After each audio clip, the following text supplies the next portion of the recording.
We have with us today Geoff Reiss from the PBA. CEO, is that now? That's correct. Okay, I got that right, and I didn't even have any notes in front of me. And Tom Clark, who is the commissioner, correct? Correct, sir. Wow. Two. I'm on a roll here, ladies and gentlemen. You want to wrap now? Or? That's 100%. I can't do better than that. Exactly. Geoff and Tom, a lot of announcements yesterday, and a lot of things are new with the PBA. Why don't you start, Geoff? Sure. First of all, thanks for having us. Thanks for having us with you today, because we do have a lot to talk about, and we're real excited about what we have going on. Gosh, I mean, as we were talking about before we came on air, I mean, there really isn't an aspect of the season or our approach to the season that isn't going to undergo some kind of change, and it's a change that we think overall is for the good. First and foremost, the season is going to be longer. We're going to redefine the season along a calendar year, which means that the season we're going into is actually going to last for about 14 months and have a couple World Series as well as a couple new swings. We're taking different approaches to the way that we're going back to a more traditional approach on the Tournament of Champions. The big news that came out today was that we are aligning with the BPAA to create a newly reunified U.S. Open for the sake of creating a bigger event than we think necessarily comes out of having two smaller events, one in the winter time and one in the summertime. Sounds like there's a whole bunch of bigger and better than ever going on. Tom, what about it? What is the main purpose behind this? Are you trying to make sure that, you know, you give people a lot to talk about? Is that pretty much it, or is there a lot more to it than that? Well, it's always great when people have something to talk about. I remember when I was a kid, when I was 12 years old, I think even 11, 12, 13 years old, I would get the Syracuse bowling newspaper, The World of Tenpins, and I'd read your column in there. Frightening thought. Now it's about 30 years later, and you still have a full head of hair, and I went into the wrong line of business. That just doesn't seem right. But yeah, may the bowling gods be reasonably generous. One tip there, I didn't have to read my column, so that's why the hair stayed with me. That could be it. Yeah, well, of course we always want to make it bigger and better. We're giving the players more opportunities. We're giving TV audiences more opportunities. We're giving our extra frame audience more opportunities to see the great kind of moments that you've seen and witnessed over all these years. PBA action is, you know, it's one of the greatest sports ever invented, and it consistently delivered the kinds of moments that are unforgettable. And now we've got more opportunities, and now we've got people all around the world. They're going to have greater opportunities to watch PBA titles be decided. So there's a lot of great potential in this schedule changing in all the ways we're talking about. The other specific things, you know, the Tournament of Champions moving to Indianapolis this year is a big move, and also the Tournament of Champions going back to a limited invitational field as opposed to the last couple years when we were letting people in that had won regionals to create a bigger event. And I think the World Series has now become entrenched in the bowling vernacular in a very short period of time. And now it's World Series 4 is coming up in a couple months here, and I think everybody knows they can expect fireworks there. Well, they did this year because, frankly, the World Series was pivotal in determining your Player of the Year. In other words, making a competitor of Sean Rash, but more to the point, Thelma was right there in the chase. The U.S. Open was a great way to cap it. Great tournament. I happened to be there, and I would have paid to see that one, by the way. No, it was. But all the major championships we had this year were had phenomenal storylines, and what Tom alluded to a moment is dead on, which is, at the end of the day, we're really in the business of doing a couple of things. I mean, clearly, we want to serve our hardcore bowling audience and the folks who have stuck with this sport for a long time and have an unparalleled level of appreciation for the history and what's come before.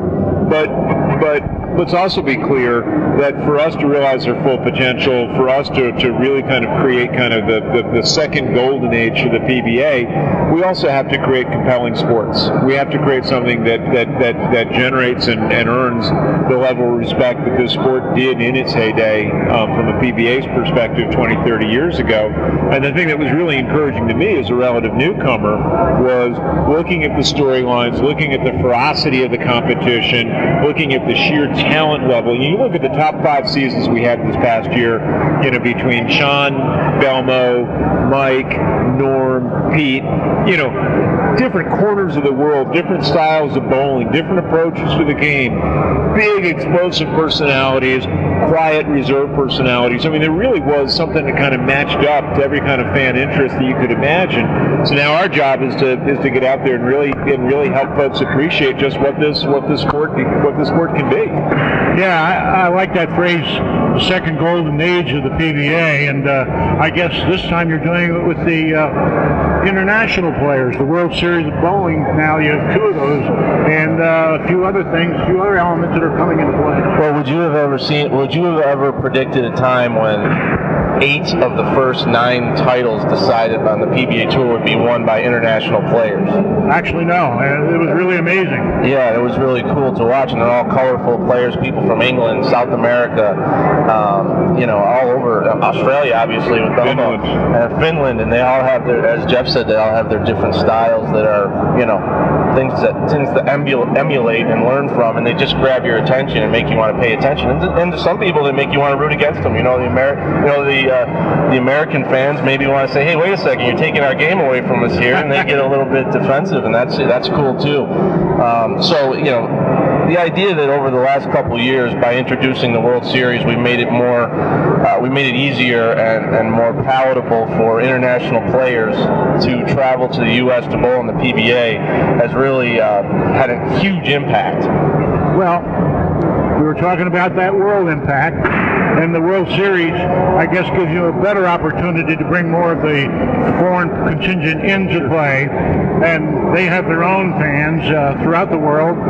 Bingo! A lot of things playing into your wheelhouse as far as making PBA a lot stronger. Well, sure, but the corollary to that is also the relationship that we've created with the World Bowling Tour, where we also make sure that through high levels of cooperation on scheduling, on format coordination, even on the way that we recognize titles, the way we create international membership opportunities, that likewise, we are consistently providing our bowlers with the same opportunities to compete, internationally. One of the more interesting things about the schedule that got announced this week is the fact that over the course of the season, there are going to be close to 40 PBA titles, put in play. Half of them or so domestically, half of them internationally, and that's all predicated on the notion that within our sport, there still isn't anything that carries as much weight, as much prestige, and is sought after with greater intensity than a PBA title. And the idea of being able to say that sometimes that's going to happen in Detroit, Michigan, sometimes that's going to happen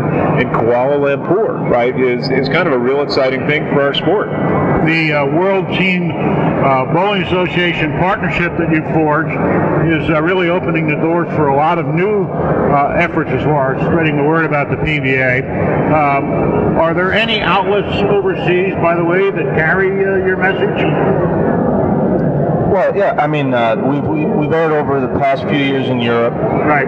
ESPN programming is available in a bunch of different countries around the world. Extra Frame subscriptions are really big with us with international countries, because people want a chance to watch the shows on Extra Frame and the different coverage that we do there. But we're definitely working to try to when last year's World Series, we had a winner come from Korea.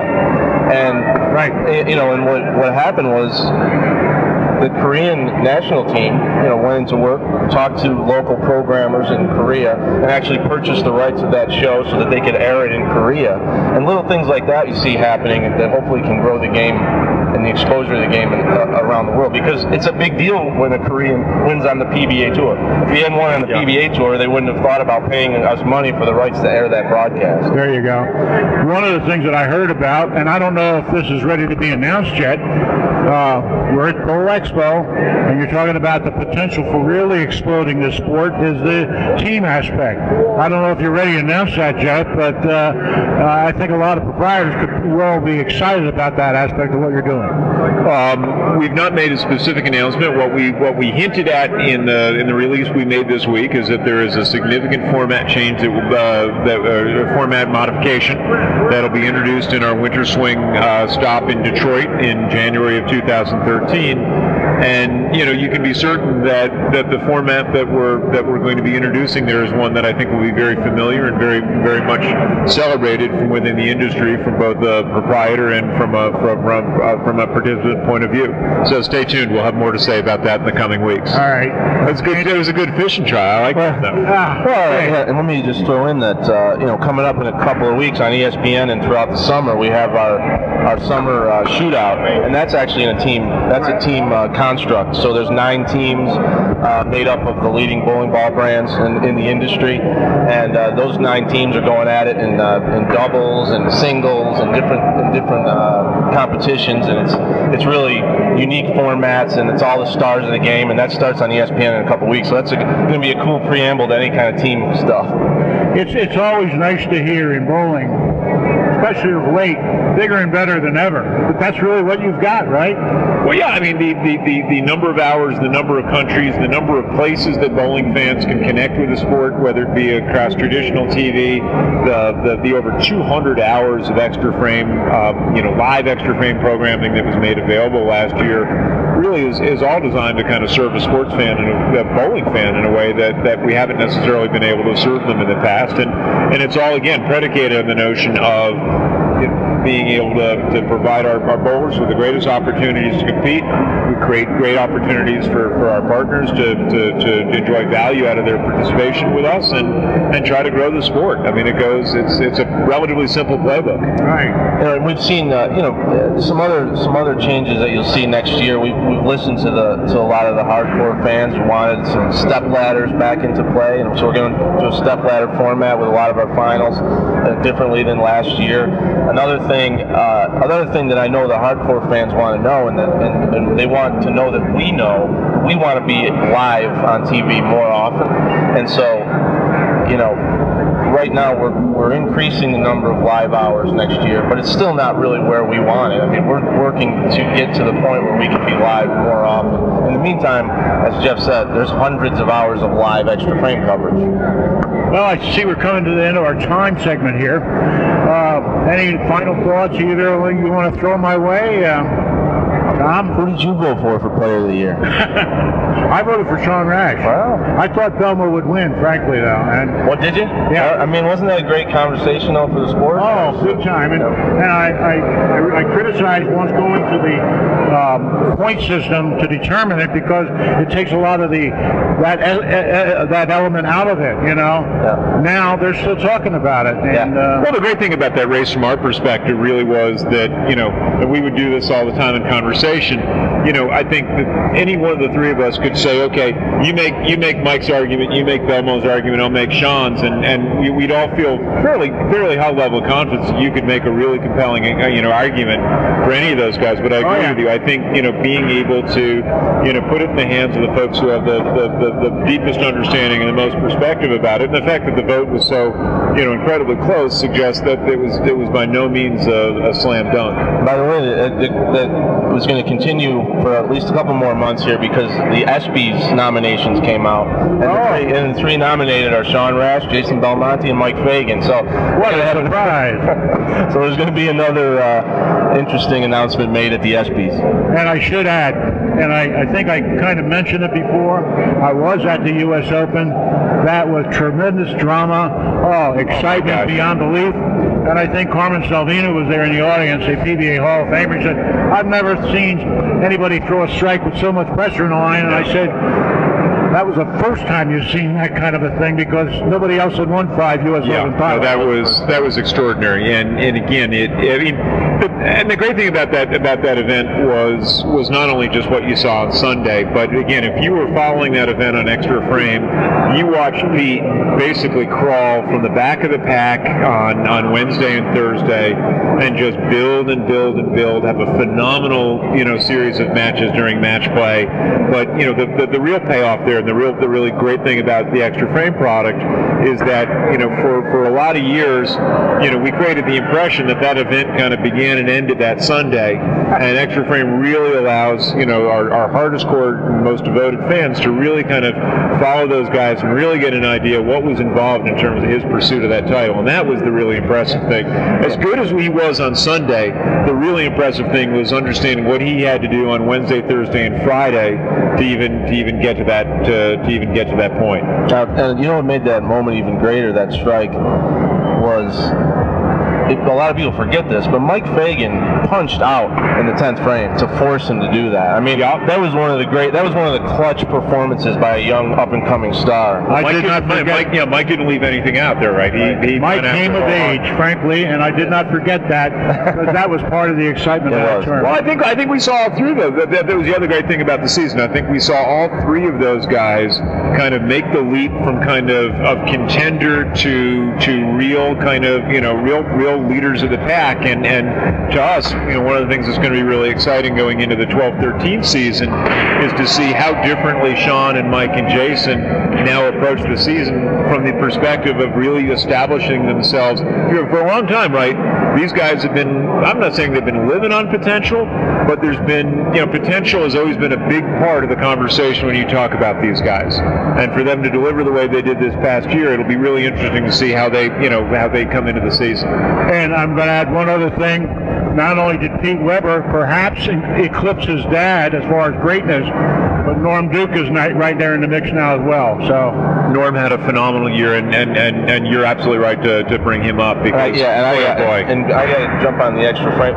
The Extra Frame Tour was Norm Duke's playground this year. Okay. I mean, if you didn't have Extra Frame for the Dick Weber playoffs, you missed, what I think was probably the greatest performance of the year. Norm went 790, 790, 840 over 3 straight 3-game blocks, and it wasn't easy conditions. He was beating people who were shooting 620, 615. Well, look at what Parker put together in that match, and he got blown out. He got blown out the door, right? Yeah. It was incredible. And Norm was the most mystical. How Norm has a sort of mystical quality about him. That was the height of it. And I really, anybody that witnessed it, you finished and you kind of went, was I dreaming? Because there was a guy that just made bowling look like he just had to hit a button and he struck every shot. It was child's play. Well, we've taken too much of your time. Thanks. What's that? We've taken too much of your time. So well, I was going to say that's a wrap, gentlemen. It's been very enjoyable. Good luck in the coming season and the coming season with the PBA Tour. Thanks much, Jim. Thank you.